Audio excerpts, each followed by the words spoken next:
Welcome to the section 3, Handling JSON. In this section we're going to understand a little bit more about JSON. We're going to understand how to read and create JSON using Java. And then we're going to do the same in the video 3 but using libraries. And in the fourth and last video we're going to understand how to handle JSON when you're doing HTTP requests. So this is what we're going to learn in this section.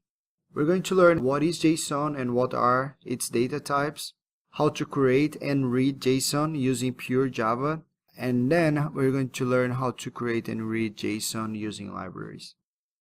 So video 1, what is JSON? In this video we're going to see why JSON is so popular.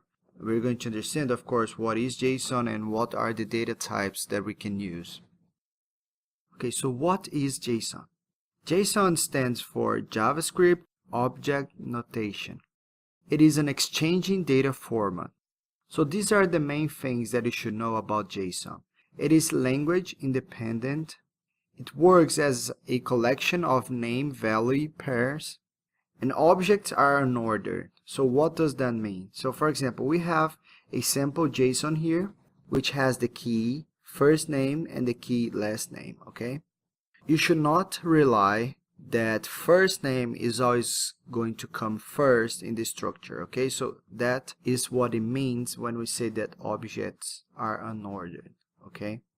And why is it so popular? One of the reasons is that it's quite easy to read and write for humans, okay? So every time when I see a JSON, and it is quite easy to see what it's the purpose, what are the data, it gets familiar after some time. It's easy for machines to parse and generate. So as you can see, creating JSON, it's quite easy, as you will see. And programmers of the C family language like Python, C#, Java, and so on, they are quite familiar for them, the structure, okay? So it's quite familiar for the C family language. And all programming language support them, okay?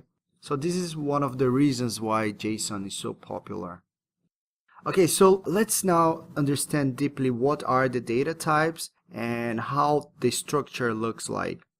In the right, you can see an example of a JSON, okay, a JSON data. So as you can see, it works as a set of keys and values. So for example, we have the key name, and then we have the value John.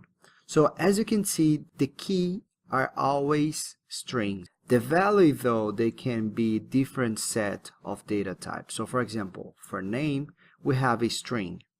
In the next key, we have age. But we don't want to use strings for age, right? We want to use an integer. So you can use numbers. So in JSON, you can use numbers. So for example, at age, we have 34. But we also can use floating numbers. So for example, we have height. So for height, I don't have an integer. I'm going to have a floating number. So for example, 5.7. We also have Boolean. So for example, is a person single? It could be true or false, right? So we can use Boolean as well. We can have an array or list types. So for example, we have favorite movies. Then I could have an array of any data types I want. It could be string, number, booleans, and so on. So here I'm just using Star Wars and Harry Potter in a string format, okay? And of course, we can have other objects inside the value. So for example, for address, I don't have a single value, and it's not a list as well. It is another object, okay? So it's kind of recursive as well. So inside the address, I have the keys, street and number, and all of them are a string, okay? So you can also use an object for a value. And finally, we can also have new. So for example, let's say car, the key car, it's set to new, which means there is no data there, okay? So those are the main data types.